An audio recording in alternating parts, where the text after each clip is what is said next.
آقا ہمیں بلائیں گے، آج نہیں تو کل سے ہی صلی علی نبینا، صلی علی محمد، صلی علی نبینا، صلی علی محمد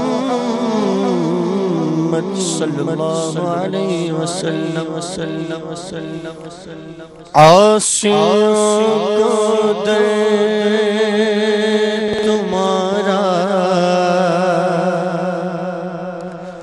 مل گیا،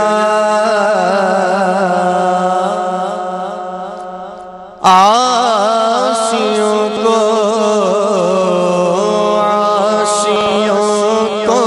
در تمہارا مل گیا، عاصیوں کو در تمہارا مل گیا،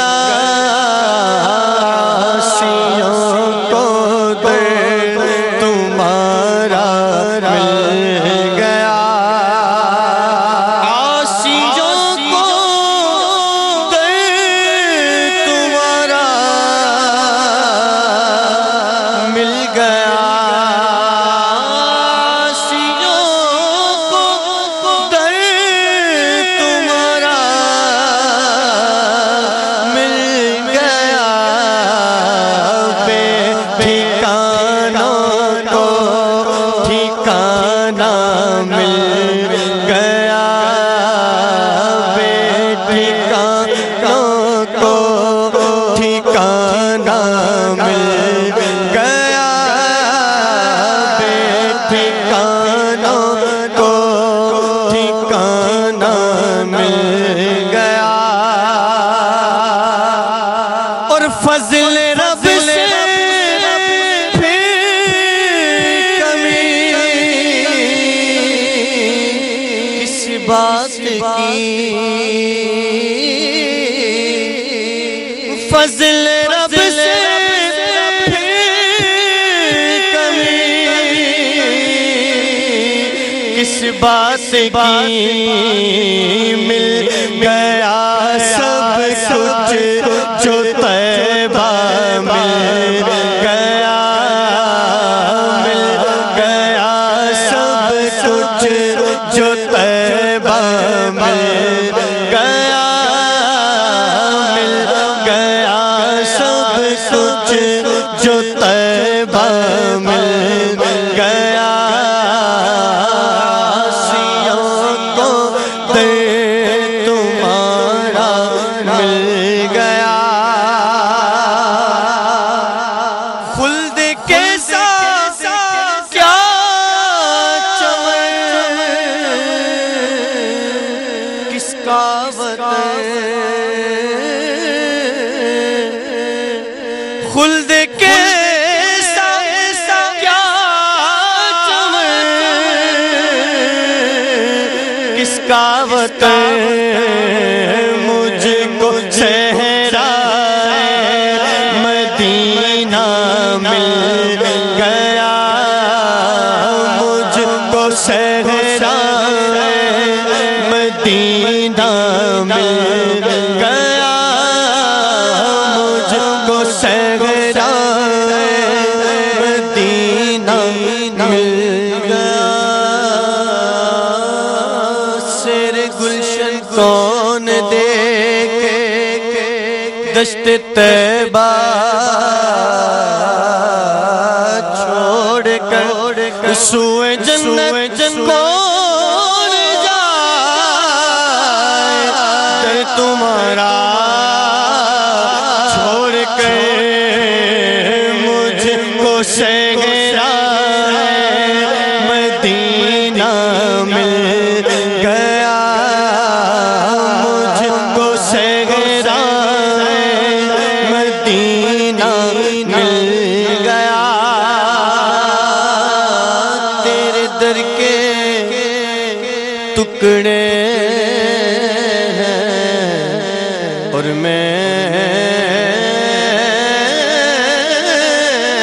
غریب تیرے در کے ٹکڑے، تیرے در کے ٹکڑے اور میں غریب، مجھ کو روزی کا ٹھکانہ مل گیا، مجھ کو روزی کا ٹھکانہ مل گیا، مجھ کو روزی کا ٹھکانہ مل گیا۔ جھولیاں کھول کے جھولیاں کھول کے بے سمجھے نہیں توڑا ہے، ہمیں معلوم ہے کہ دولت تیری عادت تیری، تیرے در کے ٹکڑے اور میں غریب، مجھ کو روزی کا ٹھکانہ مل گیا، مجھ کو روزی کا ٹھکانہ مل گیا۔ اے حسن فردوس میں جائیں جناب، اے حسن فردوس میں جائیں جناب، ہم کو صحرا مدینہ مل گیا، ہم کو صحرا مدینہ مل گیا، ہم کو صحرا مدینہ مل گیا،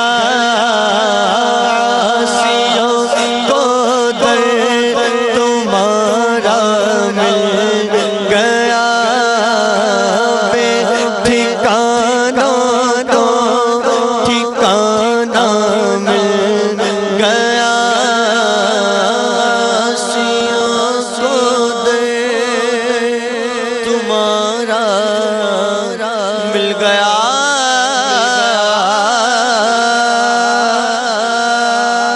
سبحان اللہ۔ اللہ تعالیٰ نبی کریم صلی اللہ تعالیٰ علیہ وآلہ وسلم کے صدقے سے ہم سب کا دنیا و آخرت میں بیڑا پار فرمائے، اور اللہ تعالیٰ حضور کی شفاعت کے صدقے میں ہم سب کو بلا حساب جنت میں داخلہ نصیب فرمائے۔ آج کا موضوع ہے اولیاء اللہ کی مائیں۔ اس میں انشاءاللہ مختلف جہات سے گفتگو جاری رہے گی، اور مدنی اسلامی بھائیوں کے مدنی پھول بھی ہوں گے انشاءاللہ۔ تو الایمن فالایمن، سیدھے ہاتھ سے انشاءاللہ ابتدا کرتے ہیں، تو پھر یہ چکر پورا ہوگا، اور ظاہر سی بات ہے مدنی پھول بھی انشاءاللہ جاری و ساری رہیں گی، آپ کی کالز کو بھی لیں گے۔ جی حضور، ابتدا کس طرح سے؟ بسم اللہ الرحمن الرحیم۔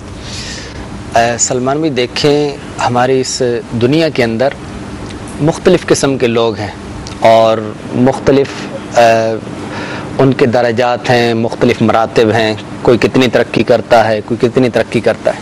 اگر ان سب کے پیچھے دیکھا جائے نا، تو پیچھے ایک ان کا بیک گراؤنڈ ہے، کچھ تربیت ہے، کہ جس تربیت کی بنیاد پر وہ آج اس مقام کو پہنچے ہوئے ہیں۔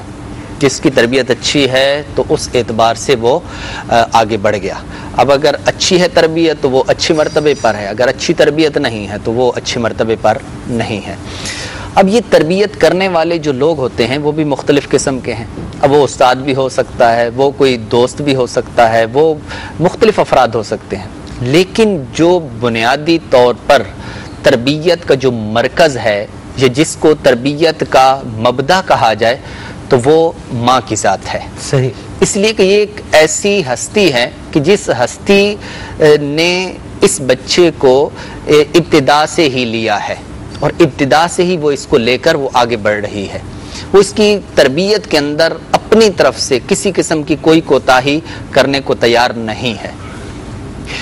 اب جس قسم کے افراد آج تو حضور معاملہ ہی الٹ ہے. آپ کہہ رہے ہیں تربیت کرنے کو تیار, تربیت کا کوئی گوشہ چھوڑنے کو تیار نہیں ہے. یہاں تو یہ حساب ہے بھی ٹھیک ہے اسکول میں جائے بچہ, اسکول والے ہیں نا تربیت کرنے والے, جس ادارے میں بھیج رہے ہیں اس ادارے والے تربیت کریں گے بچوں کی. بچوں کی تربیت ہم نہیں کرنی ہے. اب ہم مائیں بولیں گی ہم گھر کے کام کریں, ہم جو ہے وہ اور معاملات کریں, کپڑے دھوئیں, گھر کا جو ہے وہ جھاڑو پوچھا کریں, ان کے بچوں کے ابو کی خدمت کریں, گھر پہ جو ہے وہ بچوں کے دادا دادی ہیں ان کا خیال احساس کریں, بچوں کی پھوپھیوں کا جو ہے وہ خیال احساس کریں گے. ہم بچوں کی تربیت کرتے ہیں, تربیت کے لیے ان کو اسکول میں داخل کروا دیا نا, اسکول والے تربیت کریں, مدرسے میں داخل کروا دیا, مدرسے والے تربیت کریں, کس لیے بھیج رہے ہیں مدرسے. بات یہ چل رہی ہے کہ ایک سوچ ہے اس کی, یہ بھی اپنے اعتبار سے وہ تربیت ہی کر رہے ہیں اپنے اعتبار سے. اب یہ تربیت کس قسم کی ہے ہم اس پہ فی الوقت کلام نہیں کر رہے ہیں, کہ ان کے اپنے ذہن کے اندر بھی یہ بات ہے کہ میں نے اپنے بچے کو اچھی تربیت دلانی, چاہے وہ دنیاوی طور پر ہو چاہے وہ دینی طور پر ہو.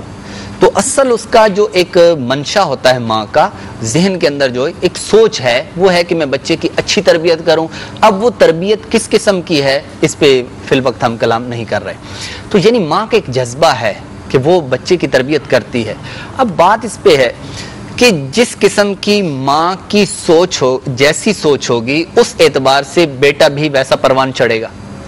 اب جہاں جس موضوع کو ہم لے کر چل رہے ہیں تو اس موضوع کے مطابق جس ماں نے اپنے بیٹے کی جیسی تربیت کی ہے تو پھر وہ بیٹا بھی ویسا ہی بنے گا. اگر اس ماں نے اپنے بیٹے کی تربیت ایسی کی کہ وہ رب تعالی جل مجدہ کے ساتھ محبت کرنے والا ہو, یا نبی کریم علیہ السلام کی محبت اس نے گھٹی کے طور پر اس کو پلا دی ہے, تو پھر وہ بچہ جب بڑا ہوگا تو وہ بھی اللہ تبارک و تعالی کا خوف رکھنے والا, نبی کریم علیہ السلام کی محبت رکھنے والا, پھر وہ ایسا ہوگا. تو ماں کی جس طرح کی تربیت ہوگی, جو بڑے آگے جو بچہ پروان چڑھے گا تو اس کی تربیت کے مطابق ہی وہ پروان چڑھے گا. اب ہم دیکھتے ہیں کہ جتنے بھی اولیاء کرام ہیں ان میں سے یعنی اغلب ہم جس کو کہیں, اکثر کے طور پہ کہیں, تو ان کی اگر پیچھے سے دیکھا جائے تو ان کی والدہ کی تربیت اتنی اچھی ہوتی ہے, اتنی پیاری ہوتی ہے کہ جس کی وجہ سے وہ اس مقام کو پہنچ جاتے ہیں. اب ہم یعنی ابتدائی طور پر میں جن کی ایک مثال پیش کرنا چاہ رہا ہوں وہ ہیں حضرت حاجرہ رضی اللہ تعالی عنہا. یہ ایک وہ ہستی ہیں کہ جو حضرت اسماعیل علیہ السلام کی والدہ, حضرت ابراہیم علیہ السلام کی زوجہ, اور اللہ تبارک و تعالی جل مجدہ نے آپ کو کیسا مقام و مرتبہ عطا کیا کہ آپ کی بات تربیت کی ہے کہ جب آپ کو حضرت ابراہیم علیہ السلام صحرا کے اندر, بیابان کے اندر, کہ جہاں پر کسی قسم کا کوئی پانی نہیں, کوئی خوراک کی صورت نہیں, وہاں چھوڑ کر گئے, اور چھوڑ کر جب واپس پلٹنے لگے تو ایسے موقع پر آپ نے یہی ارشاد فرمایا کہ آپ ہمیں کس کے سہارے پہ چھوڑ کے جا رہے ہیں. تو حضرت ابراہیم علیہ السلام نے یہی ارشاد, آپ نے اشارتاً ارشاد فرمایا کہ رب کائنات جل مجدہ کا یہ حکم ہے.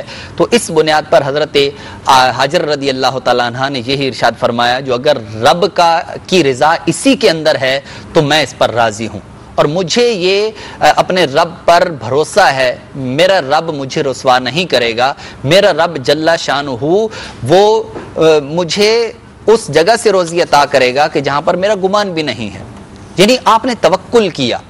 تو یہ حضرت اسماعیل علیہ السلام کی والدہ ہیں کہ جنہوں نے آپ کی تربیت اتنی پیاری تھی کہ جس کی بنیاد پر آپ نے ایسے بیابان کے اندر کہ جہاں پر بالکل اکیلی ہیں, آپ کا ایک چھوٹا سا ننھا سا مدنی منا ہے اور اس کے ساتھ آپ ہیں, لیکن اس کے باوجود بھی رب تعالی جل مجدہ پر آپ کا توکل اس قدر تھا.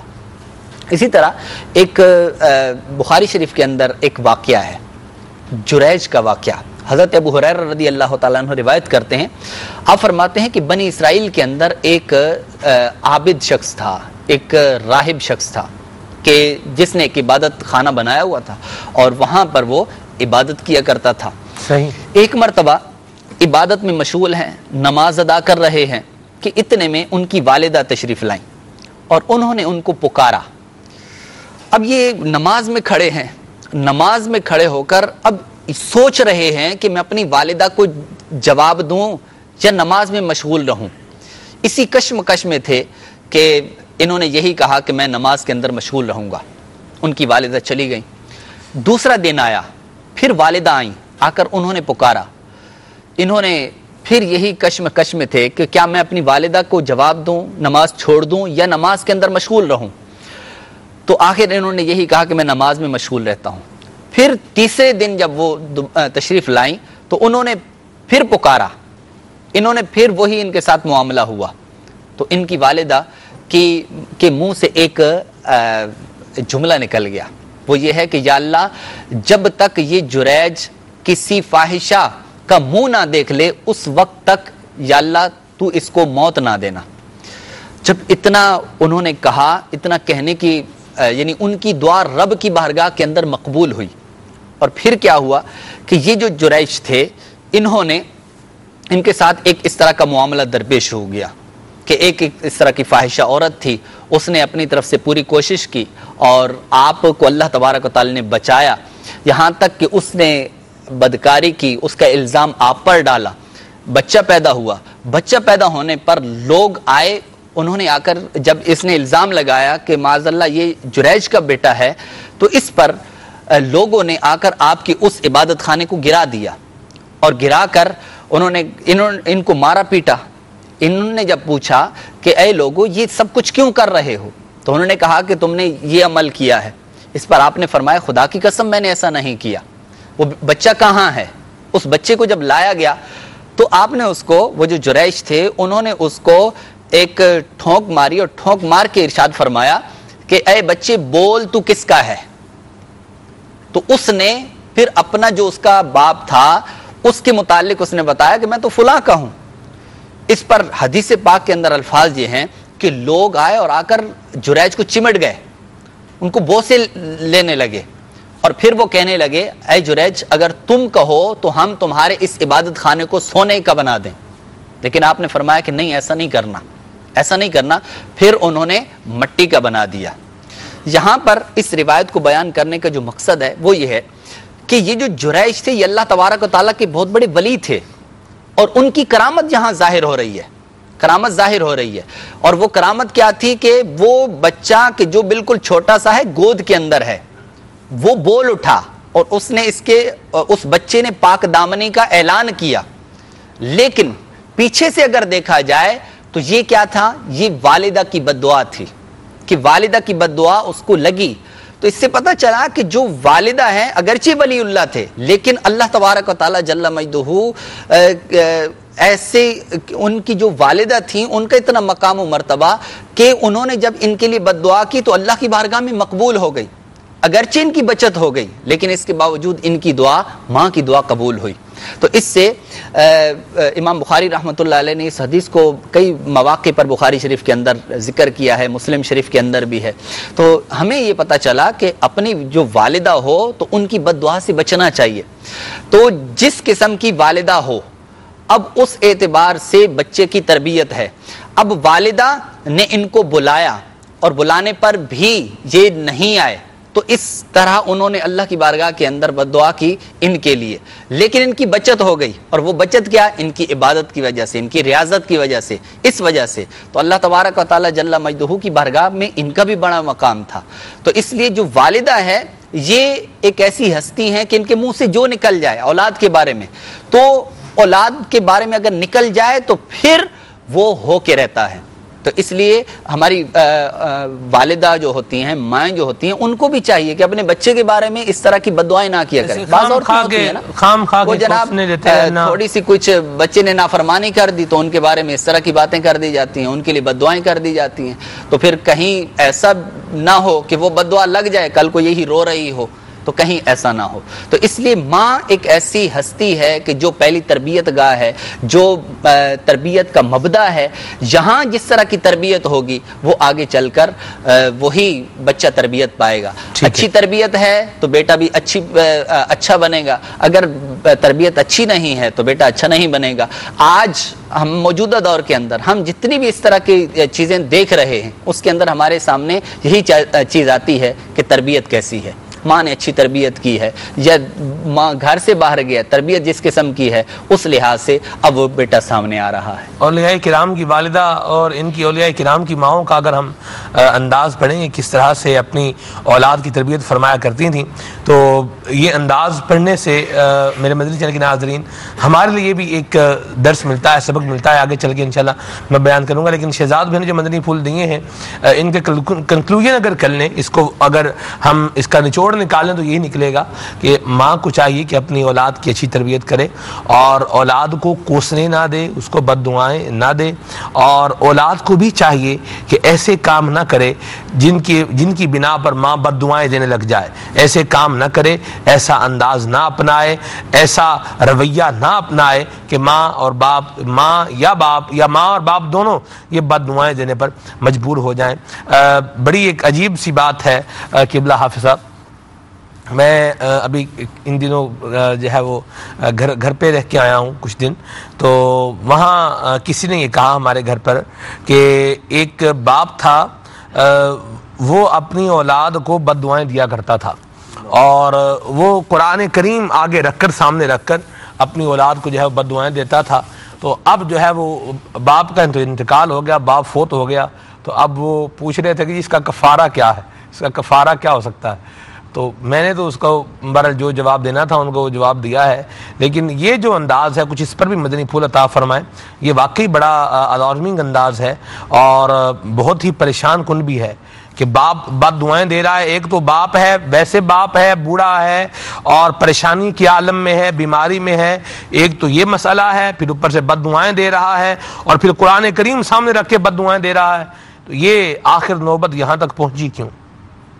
جی بالکل, اس بات پر بھی غور کرنا چاہیے کہ اگر ایک شخص والد جس کے منہ سے اپنی اولاد کے لیے دعائیں, سکھ چین کی باتیں ہی نکلا کرتی ہیں, اور والدین عام طور پر ایسا ہی ہوتا ہے کہ والدین اپنی اولاد کو چین کی حالت میں, سکون کی حالت میں دیکھنا چاہتے ہیں, اور اسی کے لیے وہ اللہ تبارک تعالیٰ کی بارگاہ میں دعائیں بھی کرتے رہتے ہیں. اگر کوئی شخص اس نہج پر پہنچ گیا ہے, اسٹیج پر پہنچ گیا ہے کہ وہ اپنی اولاد کے لیے بد دعائیں کر رہا ہے, تو اب دیکھنا یہ ہے کہ کیا اولاد کی طرف سے کوئی ایسا رویہ تو نہیں سامنے آیا, انہوں نے اپنے والد کو, اپنی والدہ پر ایسا ظلم و ستم ڈھایا ہو, ان کی ایسی حق تلفی کی ہو, ایسا جو ہے ان کے ساتھ انداز اور رویہ اختیار کیا ہو, احساس کمتری کا انہیں احساس دلا دیا ہو, یا اور طرح کا ظلم و ستم کیا ہو. اب بیچارہ مجبور ہو کر, تنگ آ کر وہ اس نہج کو, اس سٹیج کو پہنچ چکا ہے کہ اپنی اولاد کے لیے بجائے دعاؤں کے بد دعائیں کر رہا ہے. تو اس کے اندر یقیناً ظاہر سی بات ہے, جب ساری کی ساری جو ہے وہ گفتگو کا پتہ نہیں ہے کہ یہ انداز ہوا کیسے, تو اس کے اندر اس بات کا بھی احتمال ہے کہیں ایسا نہ ہو کہ اولاد کی جانب سے والدین کی حقوق تلفی کی گئی ہو, ان کے ساتھ ظلم و زیادتی کیا گیا ہو, اور اب والد نے یہ رویہ اختیار کیا ہو. تو اولاد کو بھی چاہیے کہ اپنے والدین کی عزت, احترام, تعظیم اور توقیر کریں, ان کی جو ضروریات ہیں اس کا بھی خیال رکھیں, اور کسی بھی انداز میں والدین کے ساتھ نافرمانی والا معاملہ نہ کریں جب تک کہ شریعت جو ہے اس سے منع نہ کرتی ہو. اور والدین کو بھی یہ چاہیے کہ اگرچہ وہ اولاد نافرمان ہو, پھر بھی والدین کو چاہیے کہ اپنی اولاد کے ساتھ جو ہے وہ بھلائی ہی کریں. یقیناً والدین جتنی محبت اپنی اولاد سے کرتے ہیں کوئی اور نہیں کرتا. تو اس اعتبار سے والدین کی بھی یہ ذمہ داری بنتی ہے. اور پھر احادیث مبارکہ میں نبی پاک صلی اللہ تعالیٰ علیہ وآلہ وسلم نے جو تعلیمات ارشاد فرمائی ہیں یہ اس کے بھی خلاف ہے. اور یقیناً ایسا ہو سکتا ہے والدہ نے اپنی اولاد کو بد دعا دی یا والد نے بد دعا دی, اور بعد میں پھر اس پر ندامت ہو, انہیں بعد میں احساس ہو, اب کوئی ایسی بات کہہ دی جس کی وجہ سے اللہ تبارک تعالیٰ کی بارگاہ میں وہ بد دعا, وہ جو اس کا مطالبہ تھا وہ پورا ہو گیا, اور اب اولاد جو ہے وہ ساری زندگی کے لیے معذور ہو گئی. اب اس کو احساس ہوا کہ اوہ میں نے کیا کہہ دیا تھا, اور وہ وقت جو تھا وہ قبولیت کا وقت تھا, اللہ تبارک تعالیٰ کی بارگاہ میں وہ اس کا مطالبہ پورا ہوا, اولاد ساری عمر کے لیے معذور ہو گئی. اب والد بھی رو رہا ہے اور اولاد بھی رو رہی ہے, والدہ بھی آنسو بہا رہی ہے اور اولاد بھی آنسو بہا رہی ہے, لیکن اب اس کا جو ہے وہ مداوع نہیں ہو سکتا, جو معاملہ ہونا تھا وہ ہو گیا. اس لیے ہمیشہ اللہ تبارک تعالیٰ کے جو نیک بندے ہیں, جو اولیاء کرام ہیں, ان کا انداز یہ ہوا کرتا تھا کہ وہ اپنی اولاد کے ساتھ حسن سلوک، ان کی خیر خواہی چاہنا، بھلائی چاہنا. اگر اولاد کے اندر کوئی خامی، کوئی کوتاہی موجود بھی ہے تو اس کو سنوارنے کا، اس کو دور کرنے کا اسلام نے طریقہ بتایا ہمیں. ہمیں یہ چاہیے کہ ہم علماء سے، اللہ تبارک تعالیٰ کے جو نیک بندے ہیں ان سے ہم رابطہ کریں کہ اولاد اگر نافرمان ہے تو مجھے اس کے لیے کیا کرنا ہے. پہلی بات تو یہ ہے کہ اولاد نافرمان ہے، اس کے اسباب کیا ہیں. اگر ابتدا ہی سے والدین یہ ذہن بنا لے کہ ہمیں اپنی اولاد کی ایسی تربیت کرنی ہے، اسے ایسا بنانا ہے، تو پھر وہ اس کو ویسا بنانے میں کامیاب اور کامران ہو جائیں گے. اللہ تبارک تعالیٰ کے جو نیک بندے ہیں ان کی اگر والدائیں، ان کی جو والدین ہیں، اگر ہم ان کی سیرت طیبہ کا مطالعہ کریں ہمیں پتہ چلتا ہے کہ وہ ابتدا ہی سے دنیا میں آتے ہی، بلکہ دنیا میں آنے سے پہلے بھی اس بات کا اہتمام کیا کرتے تھے کہ ہماری اولاد، ان کا مطمع نظر یہ ہوا کرتا تھا ایسی ہونی چاہیے، ایسی ہونی چاہیے. حضرت سیدنا عبداللہ یافعی رحمۃ اللہ تعالی علیہ آپ روض الریاحین میں ایک واقعہ نقل فرماتے ہیں انتہائی ایمان افروز کہ جب والدہ ایسی ہو، زہد و تقوی کی پیکر، اللہ تبارک تعالیٰ کی بارگاہ میں اس کا مقام و مرتبہ ہو، تو پھر اولاد بھی ویسی ہی زہد و تقوی کی پیکر ہوا کرتی ہے. حضرت سیدنا سری سکتی رحمۃ اللہ تعالی علیہ کے پاس ایک نوجوان، ایک بچہ تھا، وہ پڑھنے کے لیے آیا کرتا تھا. اس کی والدہ بڑی نیک عورت تھی، نیک خاتون تھی. ایک بار آپ نے اس سے فرمایا، ایک پن چکی تھی، آپ نے اس کے پاس کسی کام کے لیے بھیجا. اس کو پانی تھا کافی سارا، وہ جو لڑکا تھا اس کے قریب گیا، پاؤں پھسلا اور گر کر فوت ہو گیا، مر گیا، اس میں ڈوب گیا. حضرت سیدنا سری سکتی رضی اللہ تعالیٰ عنہ کو اس کا بڑا افسوس ہوا، بڑا دکھ ہوا. آپ وہ جو اس کی بوڑھی ماں تھی اس کے پاس گئے اور اسے جا کر صبر کی تلقین کی. یعنی صبر بڑی اچھی چیز ہے، اللہ تبارک تعالیٰ کی بارگاہ میں ہمیں صبر کرنا چاہیے. کوئی مصیبت آئے، کوئی پریشانی آئے تو اس نے باتوں سے اندازہ لگایا، اس کی والدہ نے، بوڑھی والدہ نے، کہ کوئی معاملہ ہو گیا شاید. تو اس نے کہا کہ آپ مجھے یہ کیوں تلقین کر رہے ہیں صبر کی. حضرت سری سکتی رحمۃ اللہ تعالیٰ نے ارشاد فرمایا بات یہ ہے کہ تمہارا بیٹا جو ہے وہ پانی میں ڈوب کے فوت ہو گیا ہے. اس نے کہا کہ ایسا نہیں ہو سکتا، ایسا نہیں ہو سکتا. حضرت سری سکتی رحمۃ اللہ تعالی سے عرض کی، اس نے کہا جہاں میرا بیٹا ڈوبا مجھے وہاں لے کر چلیں. اب والدہ ایسی زہد و تقوی کی پیکر، رب کی بارگاہ میں ایسا مقام و مرتبہ. حضرت سری سکتی رحمۃ اللہ تعالی فرماتے میں اسے وہاں اس جگہ پر لے کر آیا جہاں اس کا بیٹا ڈوبا تھا. اس نے وہاں اس کے کنارے کھڑے ہو کر، اس کا نام تھا محمد، اس نے کہا اے میرے بیٹے محمد. جیسے ہی اس نے صدا لگائی، ادھر سے وہ نوجوان، وہ بچہ جو فوت ہو چکا تھا ڈوب کر، اس نے فوراً آواز دی کہ امی جان میں حاضر ہوں. اور فرماتے ہیں اسی وقت اس کی والدہ پانی میں اتری اور اس نے اپنے بیٹے کا ہاتھ پکڑا اور باہر لے کر آ گئی. حضرت سری سکتی رحمۃ اللہ تعالی حیران ہو گئے. آپ ارشاد فرماتے ہیں، اور پھر اس پر لکھا بزرگان دین نے، فرماتے ہیں کہ جب والدہ ایسی زہد و تقوی کی پیکر ہو، رب کی بارگاہ میں اس کا ایسا مقام و مرتبہ ہو کہ اللہ تبارک تعالیٰ اس کے مطالبے کو رد نہیں فرماتا، تو پھر اس کی اولاد کیسی ہوگی. تو اس لیے اولاد کو بہتر بنانے کے لیے والدہ کی بھی کچھ ذمہ داری ہے کہ وہ اپنے آپ کو زہد و تقوی کا پیکر بنائے. سیدہ فاطمہ الزہرا، سیدہ عائشہ صدیقہ رضی اللہ تعالی عنہ کے نقش قدم پر چلنے والی ہوگی تو پھر اولاد بھی غوث اعظم رضی اللہ تعالی عنہ جیسی ہوگی. واہ واہ، سبحان اللہ، سبحان اللہ، سبحان اللہ. جی حضور. بسم اللہ الرحمن الرحیم. سلمان بھائی، پہلے تو جو موضوع ہم نے ماشاءاللہ اولیاء کرام کی مائیں، جب پہلی مرتبہ میں نے اس موضوع کو سنا تو ایک اچھوتا، ایک بالکل منفرد موضوع نظر آیا. اولیاء کرام کا ہم تذکرہ کرتے ہیں، اولیاء کرام کی ہم کرامات بیان کرتے ہیں، لیکن اس کے بیک گراؤنڈ میں کیا ہے، ان کے پیچھے کیا ہے، ان کے سر پر کن کا ہاتھ ہے کہ جو انہوں نے اتنی ترقی کی ہے، وہ ہے ان کی مائیں. سبحان اللہ. عورت کا جو مقام ہے اسلام میں وہ 3 کیٹیگرائز میں ہے. پہلے بیٹی، پھر دوسرا جو اس کا دور آتا ہے وہ بیوی کا، اور پھر ایک جو سب سے بلند دور آتا ہے وہ ہے ماں کا. تو اس دور میں ایک عورت کا مقام اس قدر بلند ہو جاتا ہے، اس قدر بلند ہو جاتا ہے کہ سرکار علیہ الصلوۃ والسلام نے واضح ارشاد فرمایا، جس کا مفہوم ہے کہ جنت ماں کے قدموں کے نیچے. سبحان اللہ. تو سلمان بھائی، جس طرح جتنا مقام بلند ہوگا اتنی ہی ذمہ داری بھی بڑھے گی. صحیح. اگر مقام زیادہ بڑا ہے تو ذمہ داری بھی زیادہ ہوگی. اور یہ بھی حدیث میں آیا ہے، یہ بھی مفاہیم ملتے ہیں کہ بچے کی پہلی درسگاہ جو ہے وہ ماں کی گود ہے. اب بچہ جو ہے، یہ سائنس بھی اس بات کو کہتی ہے کہ بچہ سن کر اتنا نہیں سیکھتا، ابتداءً دیکھ کر سیکھتا ہے. جو وہ دیکھتا ہے وہ کرے گا، جو وہ دیکھتا ہے اپنے والدین کو دیکھتا ہے. اگر والدین اس کا کوئی کام کر رہے ہیں تو بچے کے سامنے یہ کرائٹیریا ہوتا ہے کہ میرے والدین جو کر رہے ہیں وہ صحیح ہے. وہ والدین جن کی اولاد فنا فی الموبائل ہوتی ہے وہ ماں باپ پہلے اس کو فنایت کے درجے میں ماں باپ ہی لے کر جاتے ہیں. ظاہر سی بات ہے بچہ دیکھ رہا ہے کہ والد صاحب اپنے موبائل میں ہیں, ماں جو ہے وہ اپنے موبائل میں لگی ہوئی ہے, مجھے کوئی پوچھ ہی نہیں رہا, تو وہ بھی ظاہر سی بات ہے فنا فی الموبائل ہی ہو جاتا ہے. اللہ محفوظ فرمائے. بالکل ہے یہ سچویشن بڑی خطرناک ہے, اللہ ہم سب کی حال پہ رحمت فرمائے. اور ہمیں مدنی چینل کے ناظرین ہمیں یہ سوچنا بھی چاہیے کہ ہم اپنے بچوں کی تربیت, اس کے اخلاق کے بارے میں پریشان تو ہوتے رہتے ہیں کہ ان کے اخلاق بگڑ رہے ہیں, ان کی تربیت نہیں ہو پا رہی, لیکن اپنے اوپر غور نہیں کر رہے کہ ہم ان کے سامنے حرکتیں کیا کر رہے ہیں, ہم ان کے سامنے کس چیز کو پیش کر رہے ہیں, ہم نے کیا انداز اپنایا ہوا ہے. اولیاء کرام کی ماؤں کا انداز کیا ہوتا تھا, ذرا اس کو دیکھتے ہیں, کہ اس کو ذرا سوچتے ہیں کہ ان کا انداز کیا ہوتا تھا. کہ بچہ جب ان کے یعنی ان کی پرورش میں جب آتا تھا, جب ان کو اللہ تعالیٰ اولاد کی نعمت عطا فرماتا تھا, تو وہ پہلے سے سوچ لیتی تھی کہ ان کو بنانا کیا ہے, ان کے لیے کیا ہمیں کرنی ہے کام, کس طرح قربانیاں دینی ہے. بلکہ میں تو یہ کہوں گا جیسے دعا کے بارے میں چل رہا تھا کہ ہمیں اپنے بچوں کے بارے میں اچھی دعا اور اچھے الفاظ استعمال کرنے چاہیے کہ دعاؤں کی قبولیت کبھی بھی کوئی بھی ایسی گڑی ہو کہ فوراً وہ بات پوری ہو جاتی ہے. تو جس طرح کوئی اگر بری بات ہو وہ پوری ہو جاتی ہے, اس طرح اچھی باتیں بھی پوری ہوتی. صحیح. ماں کی دعا اتنا بڑا انعام ہے امت مصطفیٰ پر. سلمان بھائی میں کچھ مثالیں آپ کے سامنے پیش کروں گا کہ ماں کی دعا کا ہی اثر ہے کہ ہمیں محدث اعظم پاکستان سردار احمد ملے رحمۃ اللہ تعالی.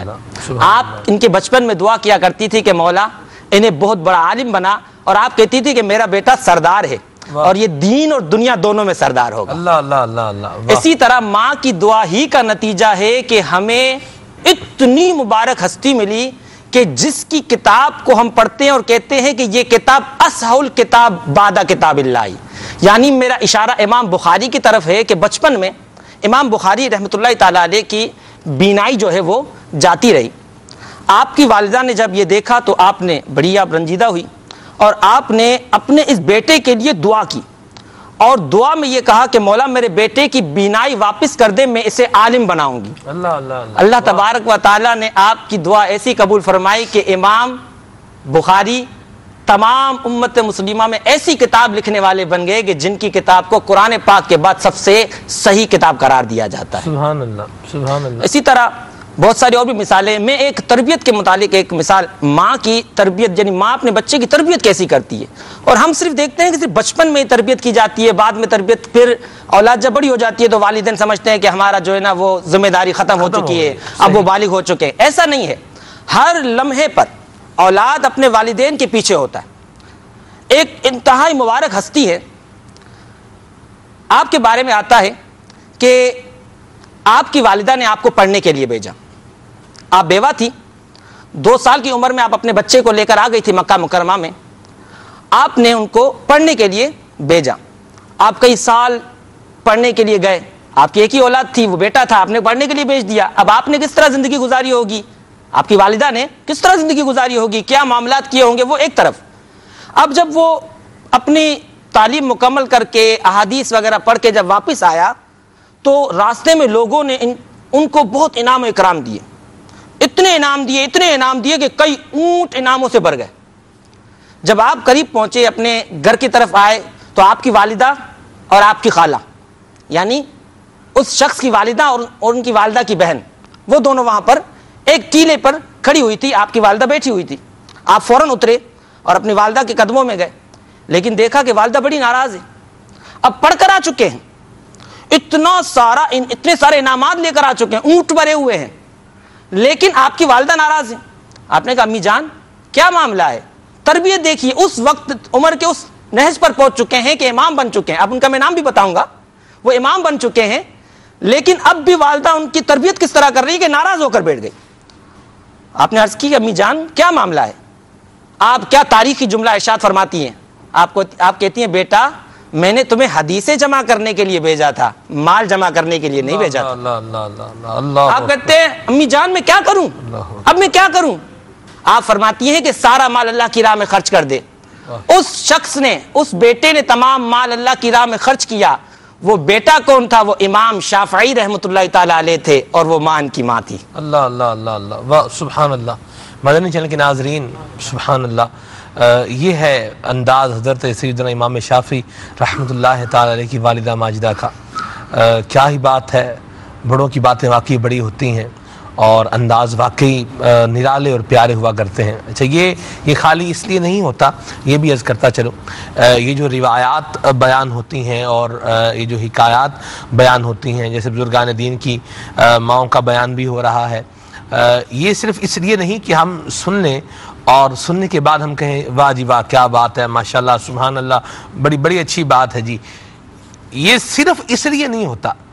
اس پر ضرور اللہ تعالیٰ کا جو ہے وہ شکر بھی ادا کرنا چاہیے کہ اللہ کریم نے کیسے پیارے لوگوں کو کیسی پیاری مائیں عطا فرمائی۔ اللہ کریم ہمیں بھی ان پیارے لوگوں کا صدقہ بھی عطا فرمائے اور ان ماؤں کا صدقہ اللہ ہماری ماؤں کو بھی عطا فرمائے، یہ دعا بھی ہونی چاہیے۔ لیکن اس سے ہم نے اپنی تربیت کے مدنی پھول بھی لینے ہیں، اپنی اصلاح کے مدنی پھول بھی لینے ہیں، اپنی ذات پر کیا ہم نے نافذ کرنا ہے اس کو بھی لینا ہے۔ سبحان اللہ۔ اور یہاں ایک بات یاد رکھیے کہ والدین کی یہ ذمہ داری بنتی ہے کہ وہ اپنی اولاد کو سخاوت سکھائیں، اس کو اللہ کی راہ میں دینا سکھائیں، اس کو بتائیں۔ بعض اوقات ایسا ہوتا ہے ماں باپ کہتے ہیں جی ہمارا بچہ کسی کو کوئی چیز دیتا ہی نہیں ہے، کسی کے پاس ہو تو اس سے بھی چھین لیتا ہے۔ ٹھیک ہے بچہ، آپ دیکھیں بچہ تو بچہ ہے، وہ اس نے تو وہی کرنا ہے جو وہ کر رہا ہے، لیکن کیا ہم اپنے بچے کو یہ ذہن دیتے ہیں کہ بیٹا یہ چیز ان کو دو، بیٹے کو دیں اور اس کو بولیں بیٹا دو، ان کو دو؟ اس پر غور کی حاجت ہے۔ اللہ کرے کہ ہمارا دل بھی ایسا دنیا کی محبت سے پاک ہو جائے جیسا امام شافعی کی والدہ ماجدہ کا دل تھا۔ سبحان اللہ۔ اونٹوں کے جو ہے وہ اونٹوں پر لدا ہوا انعام و اکرام ہے، آپ سب مال و دولت ہے، کیا بات ہے، فرمایا کہ سارا اللہ کی راہ میں خیرات کر دو۔ سبحان اللہ۔ اللہ ہمیں بھی اپنی راہ میں خرچ کرنے کا جذبہ عطا فرمائے اور دنیا کی محبت سے اللہ ہم سب کو محفوظ و مامون فرمائے۔ آپ کی کالز کو، آپ کے میسیج کو بھی شامل کریں گے، لیکن یہاں پر ہم ایک مدنی گلدستہ سلسلے کا حصہ بنا لیتے ہیں۔ آئیے مدنی گلدستہ دیکھتے ہیں۔ صلو علی الحبیب صلی اللہ تعالی علی محمد۔ توبہ کی طرف دل کو مائل کرنے کا ایک طریقہ یہ ہے کہ ہم توبہ کرنے والے بزرگوں کے حالات کا مطالعہ کریں، کہ جب ہم بزرگان دین کے حالات کو پڑھتے ہیں تو پھر ان جیسا بننے کا شوق دل کے اندر پیدا ہوتا چلا جاتا ہے اور غیر محسوس طریقے سے دل توبہ کی طرف مائل ہو جائے گا۔ الحمدللہ عز و جل دعوت اسلامی کے مکتبۃ المدینہ نے 112 صفحات پر مشتمل کتاب توبہ کی روایات و حکایات شائع کی ہے، تو یہ خرید فرما لیجیے، ہدیتاً لے لیجیے اور اس کا مطالعہ کریں۔ انشاءاللہ عز و جل دل ضرور توبہ کی طرف مائل ہوگا۔ توبہ پر اپنے دل کو راغب کرنے کے لیے اخروی لذات کو دنیاوی لذات پر ترجیح دیجیے۔ جو اخروی نعمتیں ہیں، آخرت کی نعمتیں ہیں، اس پر دنیا کی جو لذتیں ہیں اس کو ترجیح دیں۔ یہ بھی توبہ پر مائل کرنے میں بہت معاونت کرتا ہے۔ عموماً شیطان بندے کا یہ ذہن بناتا ہے اگر تم نے توبہ کر لی تو فلاں دنوی چیزوں سے محروم ہو جائے گا، فلاں معاملے میں تجھے دنوی ترقی نہیں مل سکے گی۔ اس شیطانی وسوسے کی یوں کاٹ کیجئے کہ اگر مجھے اچانک موت آ جائے تو یہ ساری نعمتیں چھینی جائیں گی۔ جب کوئی شخص فوت ہو جاتا ہے تو دنیا کی یہ ساری بہاریں، دنیا کی یہ ساری ترقیاں، دنیا کی یہ ساری لذتیں اس کے لیے بے معنی ہو جاتی ہیں۔ تو لہٰذا ذہن بنائیے کہ اگر میں اچانک موت کا شکار ہو گیا تو یہ لذتیں تو یہی رہ جائیں گی، یہ دنیا کی چیزیں تو یہی رہ جائیں گی۔ تو لہٰذا آخرت کی نعمتوں پر اگر ہم توجہ دیں گے جیسا کہ میں نے پہلے بیان کی ہیں تو انشاءاللہ عز و جل دل توبہ کی طرف مائل ہی ہو جائے گا۔ الحمدللہ عز و جل بعض اوقات بیان سن کر، روایات و حکایات سن کر دل توبہ کی طرف مائل ہو جاتا ہے اور آدمی توبہ بھی کر لیتا ہے، لیکن توبہ پر استقامت مشکل ہو جاتی ہے۔ اب وہ مدنی پھول بیان کیے جاتے ہیں جس سے توبہ پر استقامت حاصل کرنا آسان ہے۔ نمبر 1، روزانہ سونے سے پہلے صلاۃ و توبہ ادا کریں اور دن بھر کے گناہوں سے توبہ کریں۔ یہ ایک مدنی انعام بھی ہے۔ میرے شیخ طریقت امیر اہل سنت نے 72 مدنی انعامات میں جو 16 نمبر مدنی انعام ہے وہ یہ ہے کہ کیا آج آپ نے کم از کم ایک بار، بہتر یہ ہے کہ سونے سے قبل صلاۃ و توبہ پڑھ کر سابقہ ہونے والے تمام گناہوں سے توبہ کر لی۔ نیز خدا نہ خواستہ گناہ ہو جانے کی صورت میں فوراً توبہ کر کے آئندہ وہ گناہ نہ کرنے کا عہد کیا۔ اگر روزانہ توبہ کرنے کا ہم معمول بنا لیں گے تو توبہ پر استقامت حاصل کرنے میں آسانی ہوگی۔ تو نیت کر لیجئے کہ انشاءاللہ عز و جل مدنی انعامات پر بھی عمل کریں گے، روزانہ فکر مدینہ بھی کریں گے اور روزانہ توبہ کرنے کی کوشش کریں گے۔ توبہ پر استقامت حاصل کرنے کے لیے ایک بہترین نسخہ یہ ہے کہ ہم توبہ کرنے والوں کی صحبت اختیار کریں، کہ جب ہم توبہ کرنے والوں کے ساتھ اپنا اٹھنا بیٹھنا کر لیں گے، توبہ کرنے والوں کو اپنا دوست بنا لیں گے، تو پھر انشاءاللہ عز و جل توبہ پر استقامت آسان ہو جائے گی۔ آپ کہیں گے کہ توبہ کرنے والے ہمیں کہاں ملیں گے؟ الحمدللہ عز و جل دعوت اسلامی کے مدنی موضوع سے وابستہ ہو جائیں، انشاءاللہ کئی توبہ کرنے والوں کی آپ کو صحبت نصیب ہو جائے گی۔ حضرت سیدنا عمر فاروق اعظم رضی اللہ تعالیٰ عنہ فرماتے ہیں، توبہ کرنے والوں کے پاس بیٹھا کرو کیونکہ وہ بہت زیادہ نرم دل ہوتے ہیں۔ توبہ پر استقامت اختیار کرنے کا ایک ذریعہ یہ بھی ہے کہ ہم خوش فہمی کا شکار نہ ہوں۔ جی ہاں، بندہ جب خوش فہمی کا شکار ہو جاتا ہے تو ایک بار توبہ کر چکا ہو تو یوں ذہن بنا لیتا ہے کہ شاید مجھے اب توبہ کرنے کی حاجت نہیں ہے۔ نہیں، بلکہ توبہ تو ہر وقت کرتے رہنا چاہیے، کہ توبہ کرنا یہ بھی ایک کار ثواب ہے۔ تو لہٰذا اپنے آپ کو توبہ کی طرف راغب کیجیے اور اپنے آپ کو خوش فہمی سے نکالیے، انشاءاللہ عز و جل توبہ پر استقامت حاصل ہو جائے گی۔ توبہ پر استقامت حاصل کرنے کا ایک بہترین ذریعہ یہ بھی ہے کہ ہم مدنی قافلے کے مسافر بن جائیں۔ جب مدنی قافلے میں ہم جائیں گے تو دنیا کی جو مصروفیات ہیں اس کو چھوڑ دیں گے اور مسجد میں ہی ہمارا اٹھنا بیٹھنا ہوگا، سیکھنے سکھانے کا سلسلہ ہوگا، تو انشاءاللہ عز و جل توبہ پر استقامت کرنا آسان ہو جائے گا۔ مزید اپنے گناہوں پر ندامت بھی ہوگی، دوسروں کو نیکی کی دعوت دینے کا موقع بھی ملے گا۔ تو انشاءاللہ عز و جل مدنی قافلے کے مسافر بنتے رہیں گے تو توبہ پر استقامت کرنے والے بن جائیں گے۔ مختلف گناہوں کی توبہ کا انداز مختلف ہوگا، آئیے اس سلسلے میں بھی کچھ سنتے ہیں۔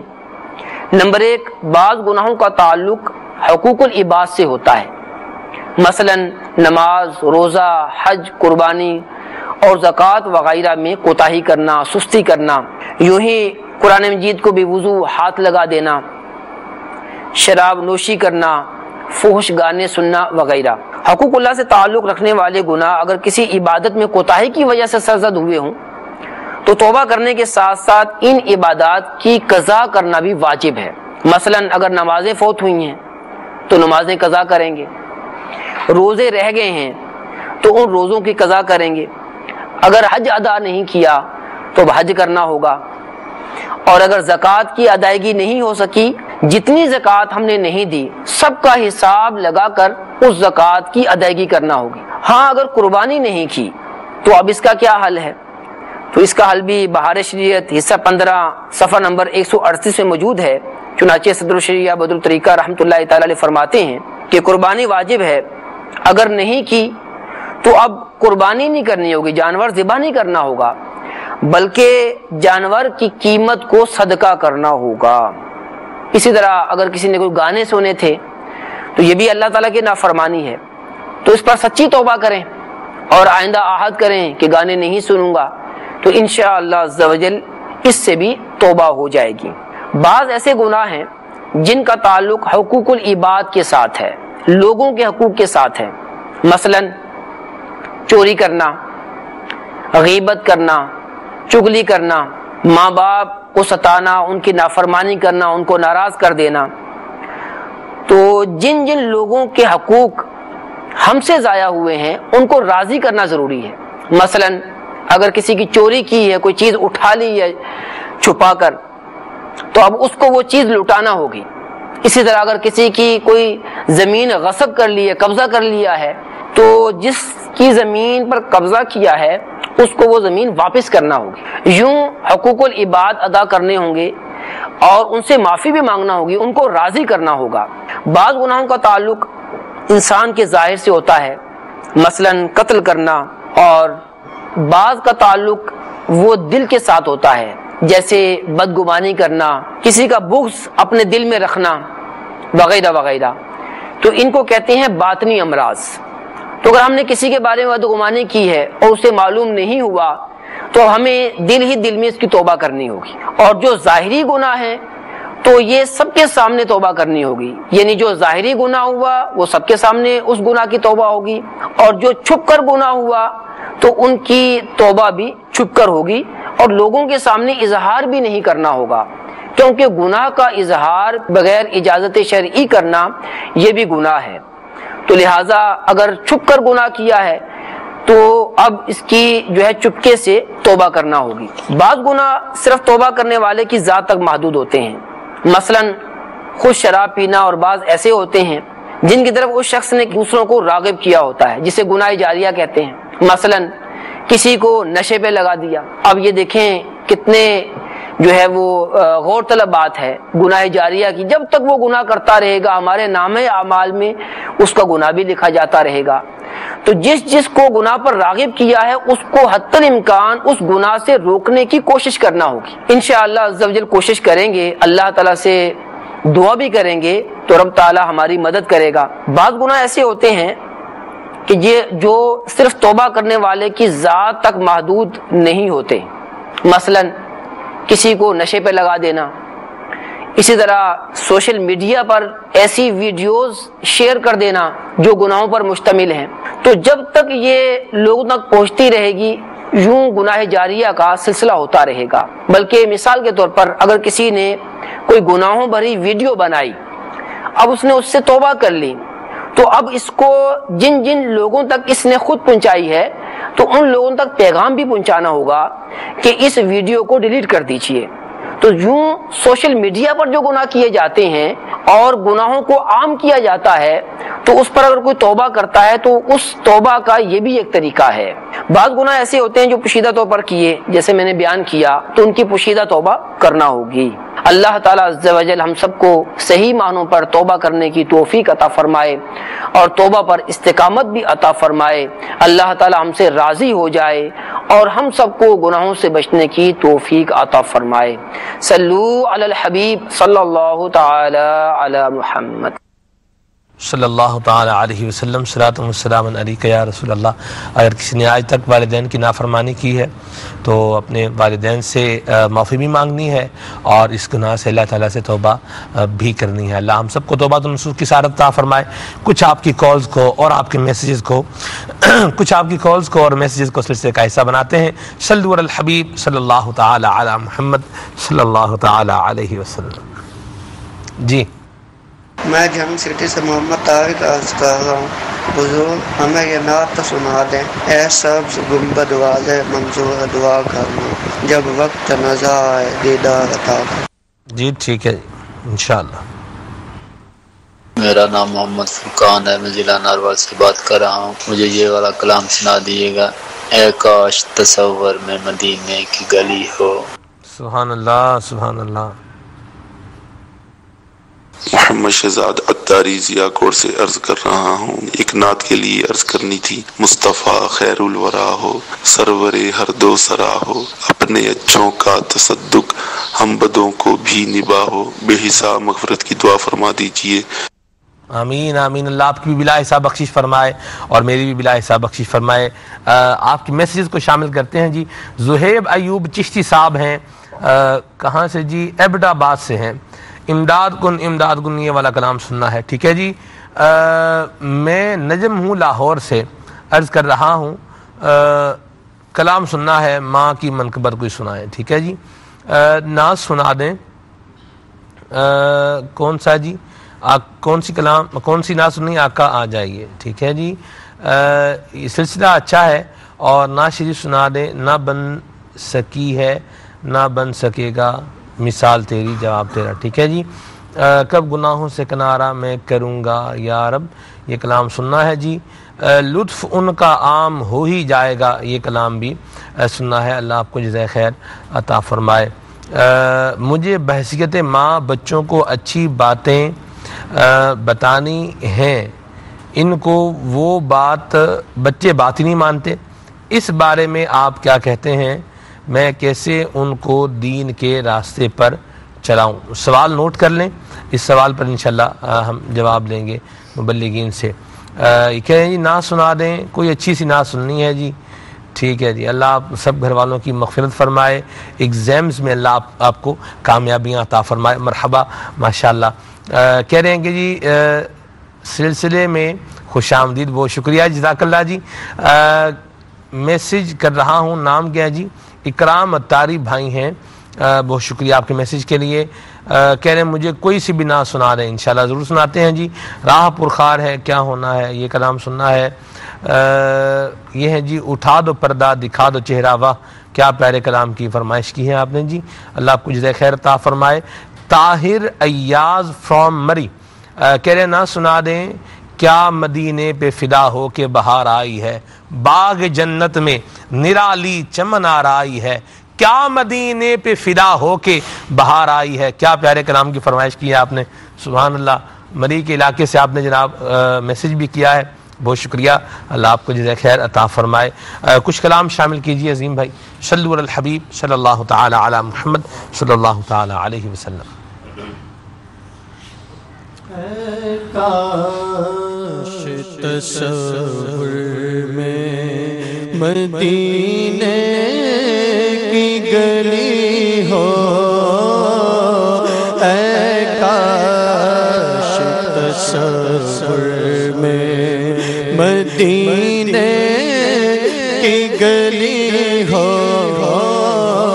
اور یاد محمد کی میرے دل میں بسی ہو، اے کاش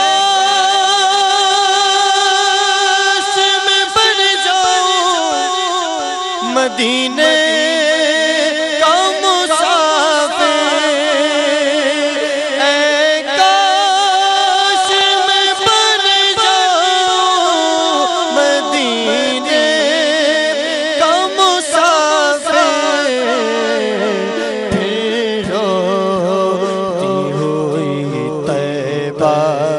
کو بارات چلی ہو، پھر روتی ہوئی طیبہ کو بارات چلی ہو، اے کاش تصور میں مدینے کی گلی ہو، اور یاد محمد کی میرے دل میں بسی ہو، مصطفیٰ خیر الورا، مصطفیٰ خیر الورا، سرور ہر دو سرا، اپنے آنکھوں کا تصدق،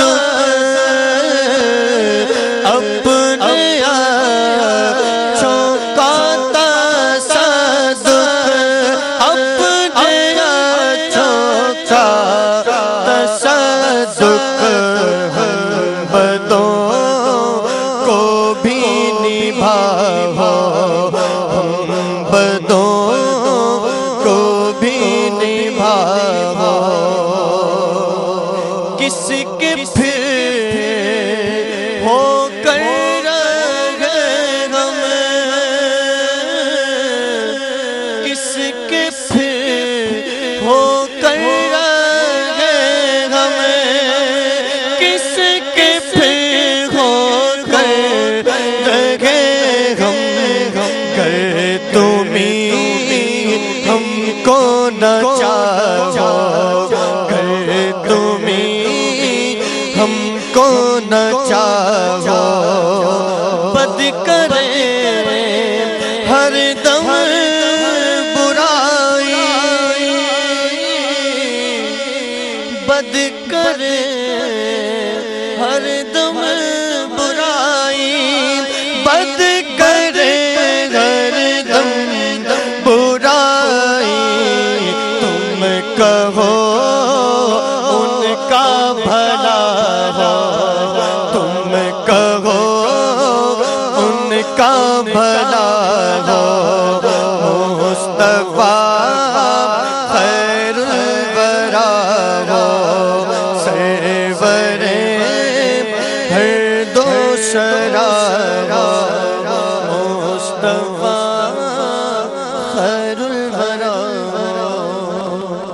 لطف ان کا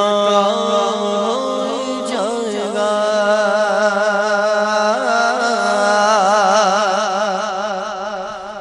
لطف ان کا عام ہو جائے گا، ہو جائے گا، لطف ان کا عام ہو جائے گا،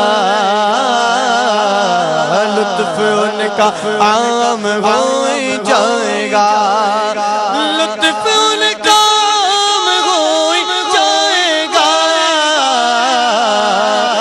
شاد ہر ناکام ہو جائے گا، ہو جائے گا، شاد ہر ناکام ہو جائے گا،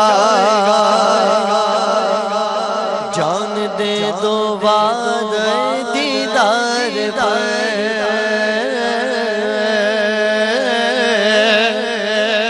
جان دے دو وعدہ دیدار پر،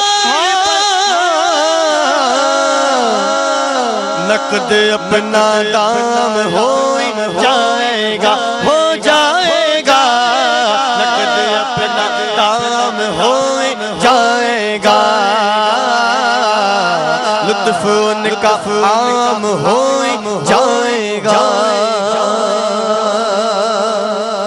سائلو دامن سخی کا تھام لو، سائلو دامن سخی کا تھام لو، تھام لو، کچھ نہ کچھ انعام ہو جائے گا، ہو جائے گا، کچھ نہ کچھ انعام ہو جائے گا، لطف ان کا عام ہو جائے گا، مفلسو ان کی گلی میں جا پڑو، مفلسو ان کی گلی میں جا پڑو، مفلسو ان کی گلی میں جا پڑو، ہاں جا پڑو، باغ خلد اکرام ہو جائے گا، باغ خلد اکرام ہو جائے گا، لطف ان کا عام ہو جائے گا، سبحان اللہ سبحان اللہ۔ جمعۃ المبارک کا دن ہے، بڑا پربہار دن ہے اور دعاؤں کی قبولیت کا دن ہے۔ آئیے ایک دعائیہ کلام شہزادہ امیر سنت حضرت مولانا الحاج حاجی ابو ہلال محمد بلال رضا عطاری مدنی حافظہ اللہ تعالیٰ کی مبارک آواز میں سننے کی سعادت حاصل کرتے ہیں۔ صلوا علی الحبیب صلی اللہ تعالیٰ علی محمد۔ یا الہی ہے جگہ تیری عطا کا ساتھ ہو، یا الہی ہے جگہ تیری عطا کا ساتھ ہو، جب پڑے مشکل شگے، جب پڑے مشکل شگے، مشکل کشا کا ساتھ ہو، یا الہی ہر جگہ تیری عطا کا ساتھ ہو، یا الہی بھول جاؤں نزیع کی تکلیف کو، یا الہی بھول جاؤں نزیع کی تکلیف کو، شادی دیدار حسن مصطفیٰ کا ساتھ ہو،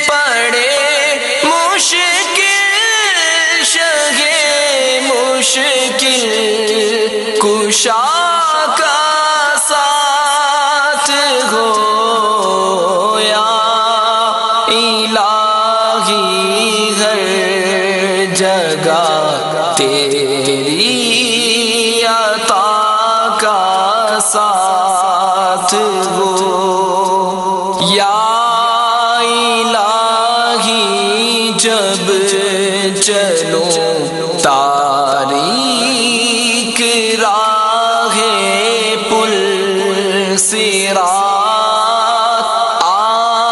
آفتاب ہاشمی نور الہدا کا ساتھ ہو یا الہی جب سر شمشیر پر چلنا پڑے رب سلم کہنے والے غم زدہ کا ساتھ ہو یا الہی جو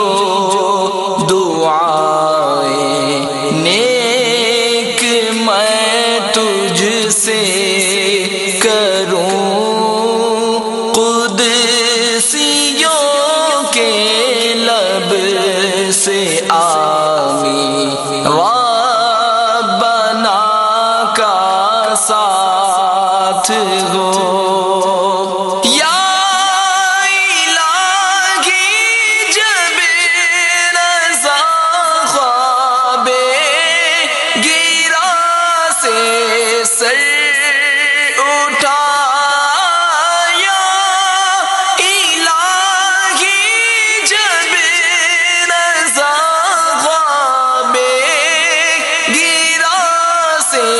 سر اٹھائے دولت بیدار عشق مصطفیٰ کا ساتھ ہو دولت بیدار عشق مصطفیٰ کا ساتھ ہو جب پڑے مشکل شگے جب پڑے مشکل شگے مشکل کشا کا ساتھ ہو یا الہی ہر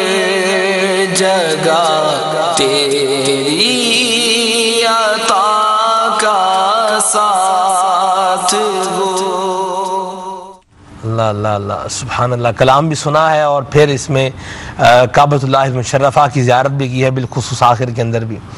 مدنی چینل کے ناظرین، ایک بات میں کہنا چاہ رہا ہوں اور میں کہہ کر ہی رہوں گا اور کہنی بھی چاہیے کہ ایک ہے کعبۃ اللہ المشرفہ کو تصویر میں دیکھنا اور ایک ہے حقیقت میں دیکھنا. اللہ اکبر. اللہ تعالیٰ آپ کو نصیب فرمائے کہ آپ حقیقت میں کعبۃ اللہ المشرفہ کو دیکھیں، اور کیا ہی خوب ہو کہ حج کے مہینے میں دیکھیں. سبحان اللہ، اور ہی بات نرالی ہو جائے گی نا جی.